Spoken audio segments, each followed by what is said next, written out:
Hey everybody, today I'm taking a look at 4 card games, and spoiler alert, I think all of these games are good. So this is going to be a positive video here. The 4 games I'm looking at are Loading, Archaeology, The New Expedition, Botswana, also known as Wildlife Safari, and A Universal Truth. Now before I get started on the video, I want to give a shout out to the show's sponsor, KIENDA.co.uk, who are my go-to online retailer when it comes to buying board games here in the UK. And if you use my link in the show notes or the QR code, then you can get 5% off your first order. Okay, so let's start with Loading, which I think is the lightest game out of the 4. This is a real-time game that caters from 2 to 7 players, takes around 5 minutes to play on average. So you have 3 types of cards in the deck. The main focus is going to be this type here, which is simply a numbered deck ranging from 1 all the way up to 65, I believe. Now the points that you're looking for are this symbol here. And what you're going to do is you're going to divide this deck up amongst all the players equally, minus one of those players. So there's going to be one person without a deck at any given time. And then as a free time exercise, anybody can do this as they go. You can have a search for these decks. You're trying to pick out the cards that is the lowest in sequence from the ones you've already played, and then play it in front of you to try and collect these victory points. And as soon as you do that, you're going to pass the remaining deck onto the player holding their hand out because they haven't got one.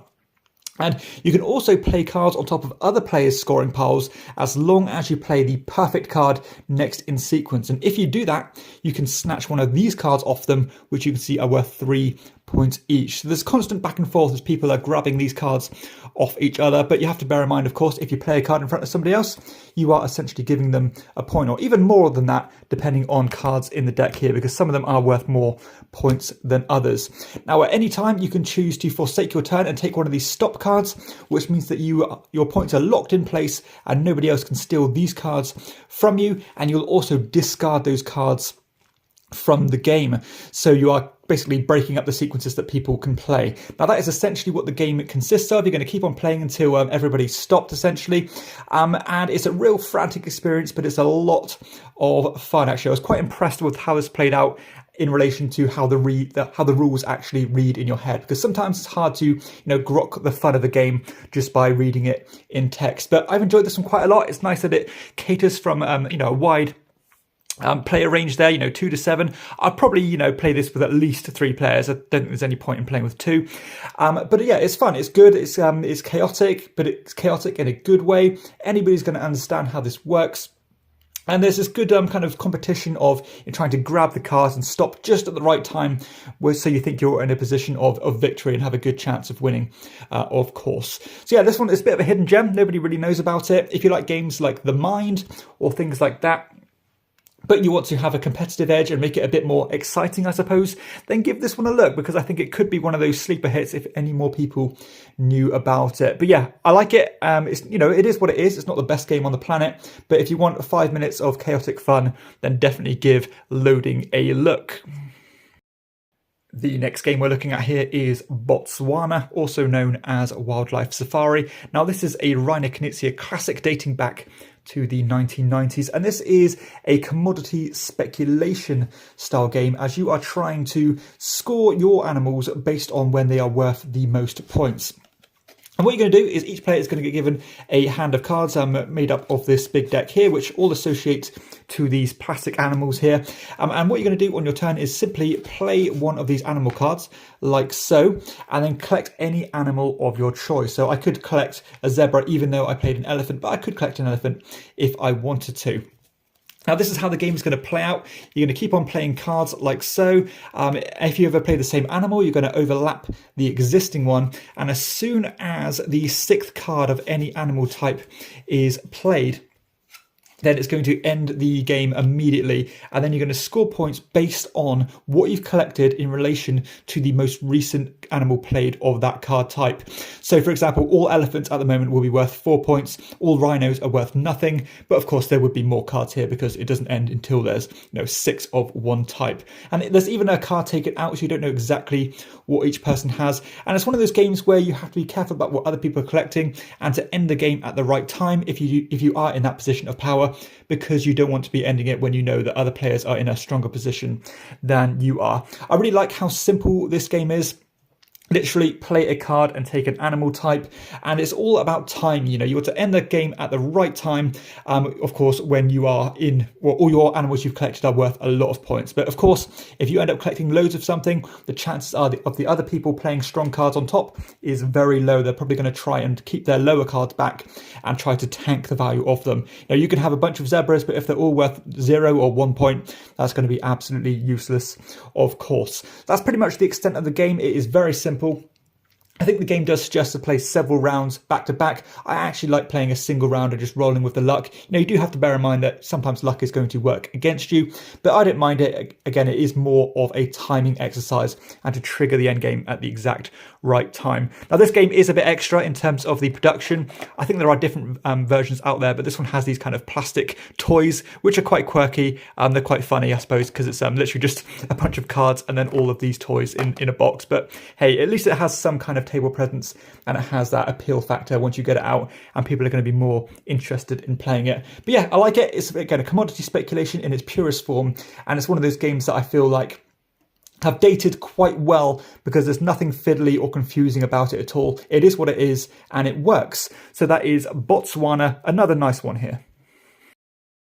Next up, we have Archaeology, the new expedition. This is a 2 to 5 player game, takes around half an hour to play, and is designed by Phil Walker-Harding, who is quite a prolific designer at this point. Now, this is a set collection and push your luck style game where you are trying to collect these artifact cards that look like this. Now, these are going to kind of range in how rare they are. The more common ones are going to be worth a lot less points, of course, and the rare ones are going to be worth more points. And the more cards you play at once, it means the more points you're going to get. So you can see here by this card, if I played it on its own for scoring, it's going to be worth 2 points. But if I saved up 5 of them and played them all at the same time, then they're going to be worth 30 points. But the twist on this game is that the longer you hold onto cards, the bigger risk you stand of losing them. Because in that deck, there are going to be these sandstorm cards. And when they come out, you are going to be forced to discard half the cards in your hand. Now, the idea is you're trying to almost clog up your hand with some worse cards so that when the sandstorms strike, you have something to discard. But if you have sandstorms back to back, it means that you're going to be at extra risk there of losing them. So it does have that real strong push your luck factor. Am I going to play it safe, lock in those points and secure them? Or am I going to go for the big bucks there? And hopefully I can weather that storm and not lose them at all. That's pretty much what the game consists of. There is a market mechanism as well. As you can see here, that all these coins have a value to them, and you can end up exchanging them from the cards that are in the market, which is cool because it means that you can have a better chance of kind of catering towards the sets you want to get rather than being purely subject to the luck of the draw. And there's also some other twists you can do by collecting these maps and getting these kind of big collections of cards should you wish to do so. But of course, all of that is at risk and you are at the mercy of these sandstorms at all times. That's it really. It is a very straightforward set collection game, but that one twist of the sandstorms makes it a little bit interesting. I think there are better set collection games out there, but I think this is a solid one. And again, it is pretty quick, it's punchy, there's not much rules complication at all. And yeah, I like it for what it is. So that is Archaeology, the new expedition. And the final game I'm talking about today is A Universal Truth. This is a 1 to 5 player game, takes an hour to 2 hours to play, depending on the complexity you want to kind of embed into this one, because there's a lot of tailorable modules you can add in or take away, again, depending on your personal needs. Now, this is a drafting and almost like a tableau building style game, as you're building a rondel out of these cards, and then basically using these dice to move your pawn around and collect these cards with the idea of trying to fulfill the needs of your character here. So basically, these are all the needs that you're trying to do. So this character wants £16,000. He wants 3 female friends, 3 male friends, and he wants these kind of hobbies relating to these colours here. And he also wants 8 hearts. Now, when you take these characters, you are going to allocate them in different ways. So you can either tuck them above like this to add towards that money value. You can put them here to try and create the friends.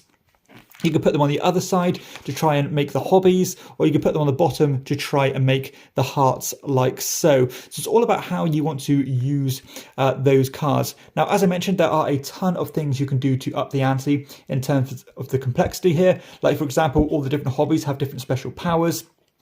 and different things like that. Now, I do like using some of the modules, but to be honest, I like keeping it relatively simple because that's just the kind of gamer I am. But one of the modules I really like is the fact that when you play these kind of friend cards like this, you need to play them in ascending order.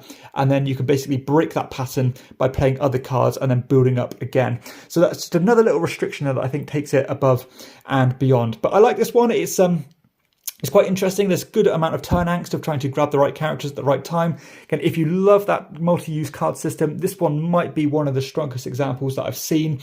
Yeah, really is what this game is all about.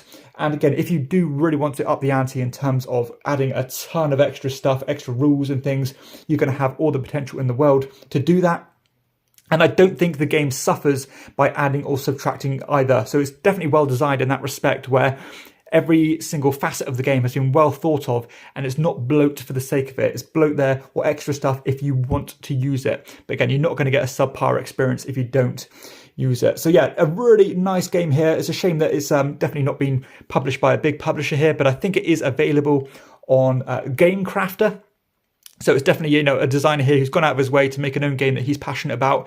And I think a lot of you guys would enjoy this one if you got your hands on it. So definitely check this one out if you like all those different mechanisms. Again, that tableau building, that rondel set collection thing going on, then a Universal Truth is definitely one to cast your eye over. So there we have it. Those are 4 good card games, ones that I personally enjoy and ones that are in my own collection. If you have enjoyed the video, please be sure to hit like and subscribe to my channel and check out my other content too. But for everybody else, I'll see you next time on Chairman of the Board. Bye-bye.